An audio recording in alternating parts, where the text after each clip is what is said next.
Welcome back, AP Statistics. I know we've been enjoying our snow days, but I thought you could probably use a little bit of a review, and so I'll do that for you. We have been talking about sampling distributions. Remember, that's the set of every single sample you could ever take, and then you make a histogram of them, and we can see what it looks like. And it turns out in statistics that we only look at two different kinds of measurements most of the time, and that is sample means. What's the mean height of a person? What's the mean amount of money they spend going out to eat per week? What's the mean amount of time you spend driving? There's lots of questions we can ask like that.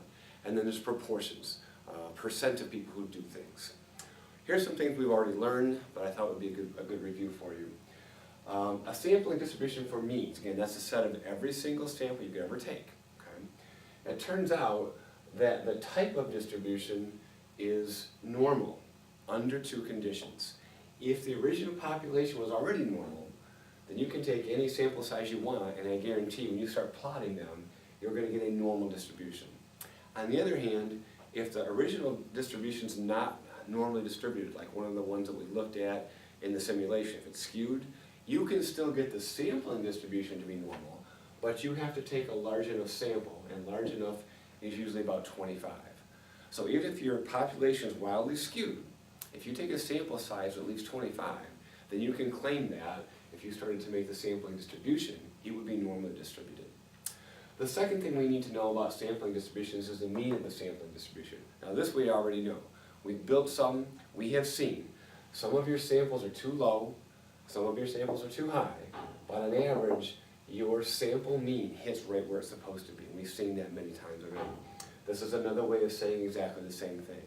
A third way of saying exactly the same thing is that the sample mean is an unbiased estimator of the population mean. What does that mean? Sometimes the sample mean is too low, sometimes the sample mean is too high, but on average it's just right. It says exactly the same thing. We have also seen that sampling distributions are less variable than the population itself. We know that. What we never got to in class is how much less variable. And here's what turns out to be true. The standard deviation of the sampling distribution is related to the sampling the standard deviation of the population, but it's smaller by a factor of the square root of n. So that is, if you take a sample of size 70, you get to put a 70 down the bottom, and that tells you how much less variable the standard deviation of the sampling distribution is compared to the population itself. Unfortunately, this is not exactly true. It's a really good estimate, but it turns out it's only true under certain conditions. Weirdly enough, you can't take too big a sample. Your sample size must be less than 10% of the population size. Now, if your population is, let's say, the whole United States with 300 million people, 10% of that is 30 million people. I don't think you're going to have too hard a time in keeping your sample size low enough to use this approximate. It's really close. On the other hand, if your population was, let's say, Mason High School with 1,000 students, well, 10% of 1,000 is 100. You might have to be a little bit more careful about not taking too big a sample size. And by the way, we can only claim this up here, that your sampling distribution hits on average just right if you take random samples, or at least samples which are representative of the population. Let's show how you can use this information, because that's what you're going to be asked to do anyway. Let's say that Cedar Point has a question about the average price that a person pays in attending their park, including tickets and food and gas and all that stuff. They're trying to figure out whether they're pricing out the average American, let's say. And unbeknownst to them, the average price is actually $79, just making up numbers, with a standard deviation of $19. And they decided to take a sample size, or we decided to take a sample size, lowercase n stands for sample size, of 100. And we want to know, hey, what's the probability that our sample comes within $5 of the real number? Again, this is a number that we will never really know, but we can ask questions about what are the chances that our sample mean comes back within a certain range of the real thing. And here's how we would do this. We know people spend different amounts of money, but the sampling distribution would be centered right at 79. Again, on average, the sample mean does exactly what it's supposed to do. If you take a large enough sample and n is 100, sample size of 100 is definitely at least 25, then you can claim that even though the original population of spending may be wildly skewed, we know that our sampling distribution is going to be just about normal. It's approximately normal, it's close enough. We also know that if this is the standard deviation of the population, that the standard deviation of the sampling distribution can be found by taking 19 divided by the square root of 100, and I tried to use an easy number. The square root of 100 is 10, and 19 divided by 10 is 1.9. So if we're asking the chances that our sample comes back within $5 of the real answer, and the answer happens to be 79, unbeknownst to us, we're asking the chances that our sample mean comes back between 74, which is $5 low, and 84, which is $5 too high. And that's a relatively easy question to ask.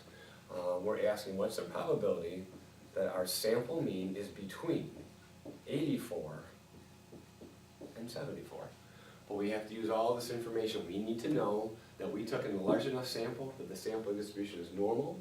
We need to know that we took a random sample, or at least a sample that's representative of the population. Otherwise, you can't claim that the middle of your sampling distribution is 79. And we need to know that we took a small enough sample. So the question is 100 less than 10% of all the people who go to Cedar Point? And the answer to that is a pretty resounding yes, it's got to be true. So what we do is we reword the question. We've done this many times before, it's been a while. We have to change variables. You have to change this into z-scores because the sampling distribution is definitely normal, or at least approximately close to that. So what we have to ask ourselves is, well, 74 is how many standard deviations away from 79? Well, this is $5. All we're asking is how many 1.9s that is. So what you would do is you take 5 and you divide by 1.9. That's all you end up doing. And we've looked at z-scores before. This is definitely a negative number, and if you do the division, you get 2.63. That's how many times 1.9 goes into 5. We're simply asking how many standard deviations below the mean we are. On the upside, on the positive side, you get exactly the same number. I asked a very symmetric question, and we can get some approximations to this, but what you would end up doing is going to the normal table in the front of your book. Your normal table is already set up for less than questions, and if you look this up, if you look up negative 2.63, you're going to find out that less than 0.5% of the values fall down here. Since I asked a symmetric question, this would be just about 0.5% as well. And if we're asking a question of the chances we end up in here, then the answer is pretty simple. This is less than 0.5%, and that's less than 0.5%, then this must be just about 99%. Which says if Cedar Point wants to have a good handle on whether they're pricing people out of a good day at a fun park, their chances are about 99% of coming back within $5 of the real answer, and therefore they can get some pretty good information. This is how you would use something like this for sample means. And the other kinds of questions that we can ask are not about sample means, but about sample proportions. And things work similarly. Unfortunately, there are definitely some differences. And I'd like to take you a look at what those differences look at right now. First of all, we're not asking about means anymore. Now we're asking about proportions. What proportion of people are left-handed? What proportion of people push the snooze button when they wake up, which is probably relatively high. So now I'm asking questions about proportions. And here's where some of the differences come in between means and proportions. And the first thing is there is no population really for proportions. It's just a bunch of yeses or nos. You can't scatter those out. It turns out, however, that the sampling distribution for proportions, because we know some are too small, some are too high, still turned out to be normal if you take a large sample. And here there's no question about the population, it's a bunch of yeses or nos. If you take a large enough sample, you can still claim that the sampling distribution is approximately normal. The problem is, this nice number of 25 doesn't work anymore for proportions. I'm sorry, there's just works slightly differently. In this case, what is considered large is if n times p, n is your sample size, p is a proportion, it turns out that that has to be at least 10, and it turns out that n times 1 minus p has to be at least 10 as well. Statisticians have just gone through the math, and they figured out if both those things happen to be true, then you can claim that the sampling distribution is approximately normal. We also can't ask questions about the sample mean anymore because it's not called that. We call our sample proportions p hat, but you can claim that on average the sample proportion matches exactly what the population proportion actually is. The sampling distribution still looks like this. The formula, unfortunately, for standard deviation looks slightly different as well. The formula for standard deviation for proportions looks like 1 times 1 minus p divided by n, and then it turns out that you take the square root of the whole thing. Once again, this formula is not exact. It's close, very, very close. But you're only allowed to use it if you take small enough samples. So here's where statisticians get stuck. If they want to use the normal distribution, they have to take a large sample, and I know we've gone through what that entails. If you want to use this formula for the standard deviation, you have to take a small sample. So what statisticians get shoved into lots of times is they have to take a medium-sized sample so that they can hit both of these targets and use all of the information that they would like to hit. Let's ask a different kind of question. Let's ask a question about texting, unfortunately, while you're driving, which we all know is a bad thing.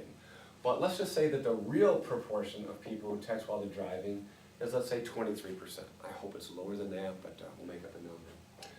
We can ask a question, if the real answer is 23%, and we go take a sample, and just to have something to work with, let's just say we take a sample size of 80, and we do a good job. Let's say we take a random sample, or one that's at least representative of the population. We can ask a question, well, what's the chances that we get say a bad sample where our sample proportion says more than 25%? And we hope that doesn't happen, because it would be bad information if the real answer is 23%. But we can definitely still ask questions like that. Here's what we'd have to go through. We know that some of our samples are too high and some of them are too low, but we do know that on average, if you take a random sample, your sample proportion should match that exactly. We also know that if you take a large sample, and let's just check this, is it true that 80 times 0.23 is bigger than 10? Well, if you do the math in your head, this is right about a quarter, close to that, and 80 times a quarter would be about 20. Since 20 is bigger than 10, I can claim that the sampling distribution is normally distributed. Also, n times 1 minus p. Well, 1 minus p would be 77%.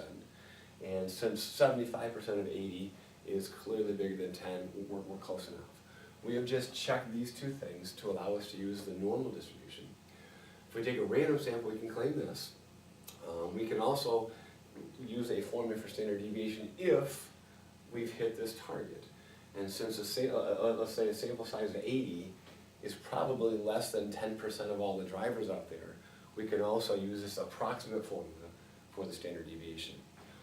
Just to check that, if we plug the numbers in here and put in 0.23, 1 minus 0.23 would be 0.77, and then divide by our sample size of 80, I did the math earlier, we're going to get a standard deviation of just about 5%, a little bit less than that. Okay, those are how the numbers come through. So if we want to know the chances that we get sort of a bad sample, above 25%, when the real answer is 23%, we do the same kinds of things we've done before. We know that on average, the sample proportion should come right out at 23%. We know that. We're asking a question about what are the chances that we get sort of a bad sample, which is up here. So we could frame this question as what's the chances that our sample proportion is bigger than 0.25? Well, just like we did before, if we're talking about a normal distribution, we change variables, we flip over to z. And we're going to have to go back to that table in the front of our book. We're going to use that table the whole rest of the year. Once again, I would have to ask myself, how many standard deviations is this? Well, this is a distance of 0.02, and we're simply asking, well, how many of these is that? And I think you can see it's actually less than half of one. And if you just go through the math, we're going to get z bigger than 0.42. We know that this is a little bit less than half of that, so that number makes some sense. We can go into the front of the book, again, use our table. Again, the table only answers less than questions.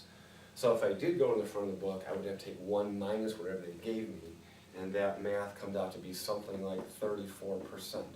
That makes sense. This is definitely less than a half. Our conclusion is, if the real answer is 23%, we're not gonna get sort of a bad sample above 25%, not very often. And this is exactly the way that you should be using both of these kinds of things in your homework. What I'm gonna ask now is that you move on even further. I know I'm stealing some of your snow day time. I think you'll survive. What I'm asking is that you get as far as number 29 in the homework. And if you can do that, we won't be too far behind, and it won't take you a whole lot of time to do things like that. Thanks for playing the game today. I hope I'll see you soon.